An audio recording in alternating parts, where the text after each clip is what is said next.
बोलो गणेश भगवान की जय। श्री गणेश विनायक जी की कहानी। एक गांव में माँ बेटी रहती थी। एक दिन वह अपनी माँ से कहने लगी कि गांव के सब लोग गणेश मेला देखने जा रहे हैं, मैं भी मेला देखने जाऊंगी।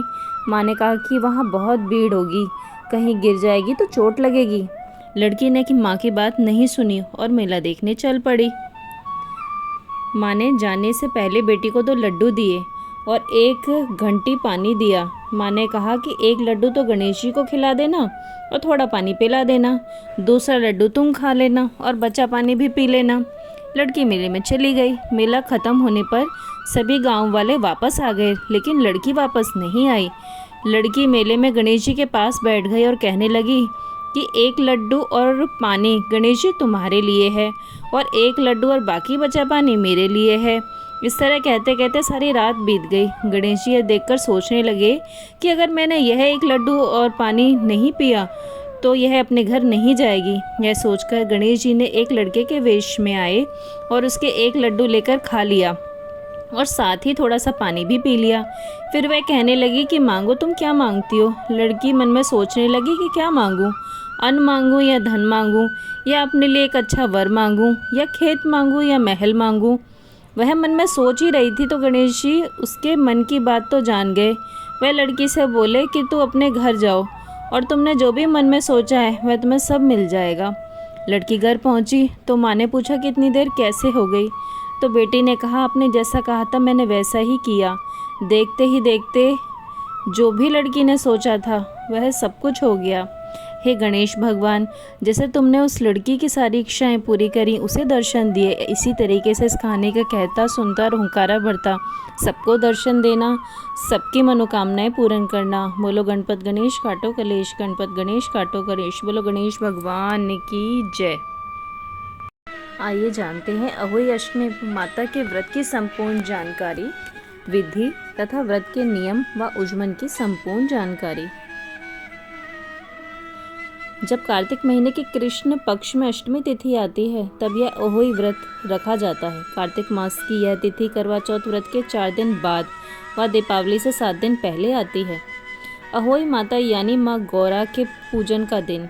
अहोई अष्टमी माँ पार्वती का ही स्वरूप है। अहोई माता, इस व्रत के करने से माँ पार्वती भगवान भोले शंकर प्रसन्न होते हैं और बच्चों को दीर्घायु होने का आशीर्वाद देते हैं। इस दिन पुत्रव्रती महिलाएं या जो महिलाएं गर्भवती होती हैं वो इस अहोई आठे के व्रत को रखती हैं। लेकिन आजकल बेटा या बेटी हर स्त्री अपने बच्चे की रक्षा व लंबी आयु के लिए व्रत रखती है। इस व्रत में तारे को अर्घ देकर व्रत खोला जाता है। अहोई का अर्थ होता है जो अनहोनी को होनी में बदल दे। पुत्रवती माताएं यह व्रत अपनी संतान को किसी भी प्रकार की अनहोनी से बचाने के लिए रखती हैं। जो माताएं यह व्रत पूर्ण श्रद्धा भाव से करती हैं उनकी सभी संतानें हर प्रकार के दुख, रोग व गंभीर दुर्घटनाओं से रक्षा स्वयं अहोई माता करती हैं। अहोई माता व्रत के कुछ नियम। अहोई अष्टमी के व्रत में दीवार पर अहोई माता यानी माँ गौरा और उनके बच्चों की तस्वीर बनाई या लगाई जाती है और कथा सुनने से पहले एक पट्टे पर जल का लोटा भरकर उसे अपने पास रख लें। अब हाथ में 7 गेहूं के दाने लेकर तथा अहोई को गले में डालकर ही अहोई माता की कथा सुननी चाहिए। दिवाली के बाद किसी अच्छे दिन अहोई को गले से उतारकर गुड़ और गंगाजल से भोग लगाकर उसे रख दें। फिर शाम को तारे को देखकर व्रत खोल लें। किसी किसी के यहाँ हर साल अहोई में एक मोती डलवा लेते हैं, नहीं तो जितने बच्चे हों या बेटे की शादी होने पर अहोई में मोती ज़रूर डलवाए जाते हैं।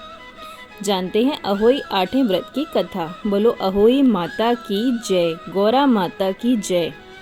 अहोई अष्टमी का व्रत किस लिए रखा जाता है? इसके पीछे अहोई माता से जुड़ी एक बहुत पुरानी कहानी है जिसे होई की कहानी या अष्टमी व्रत की कथा के नाम से भी जाना जाता है। इस कथा के अनुसार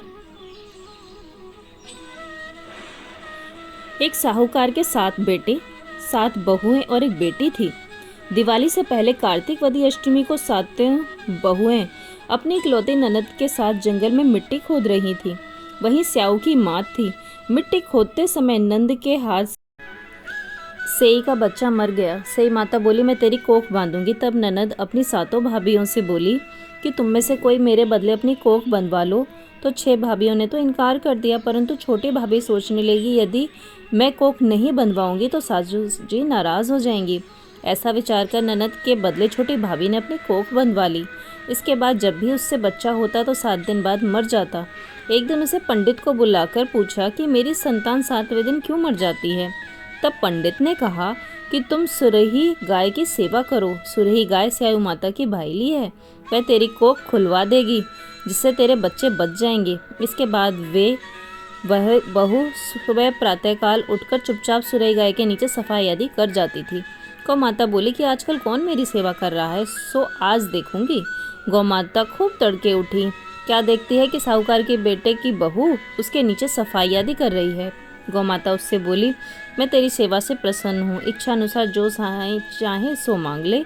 तब साहूकार की बहू बोली, स्याऊ माता तुम्हारी भाईली है और उसने मेरी कोख बांध रखी है, सो मेरी कोख खुलवा दो।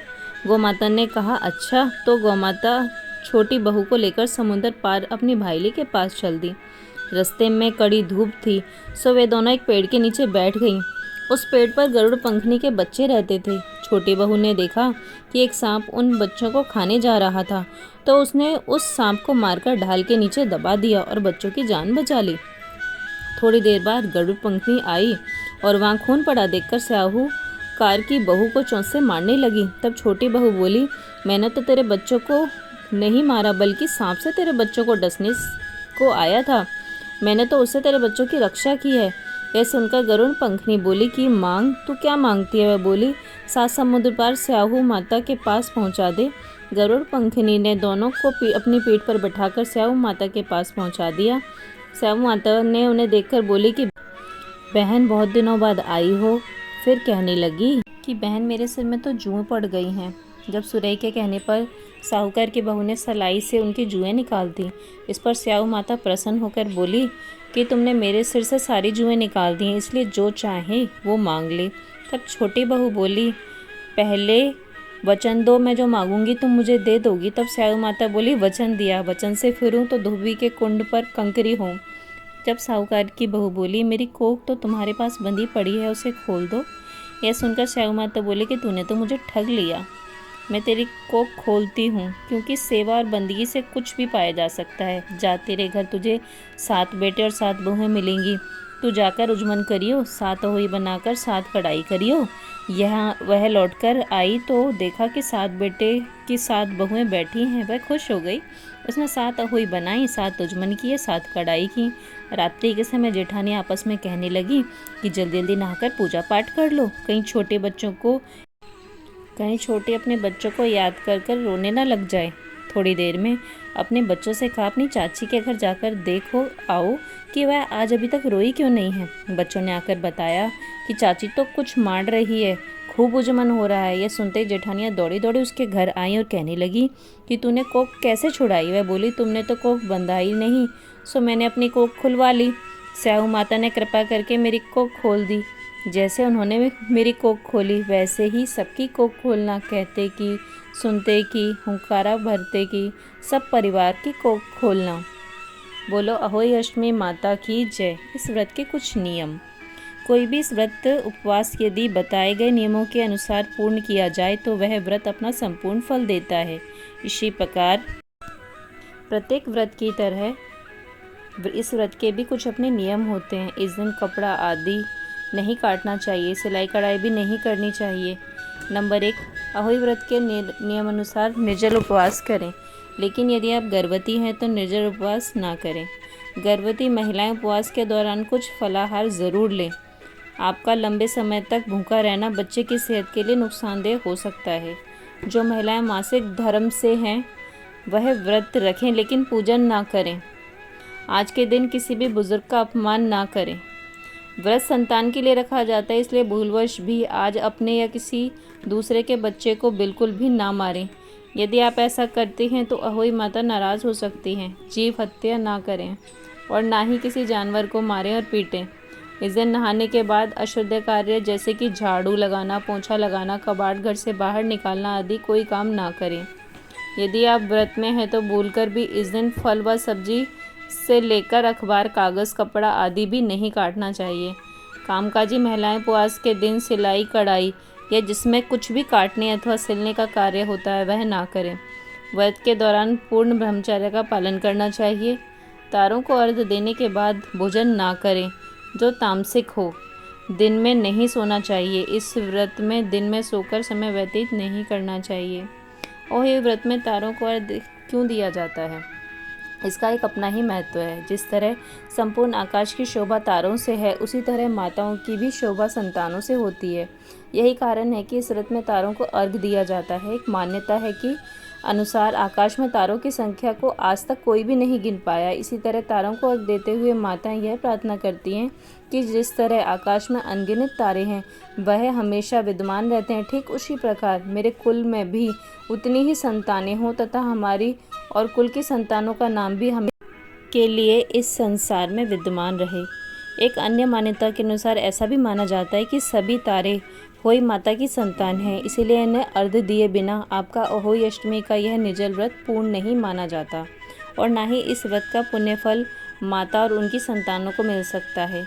इस व्रत का उज्मन विधि: जिस स्त्री के घर बेटा हुआ हो अथवा बेटे का विवाह हुआ हो उसे अहोई माता का उज्मन करना चाहिए।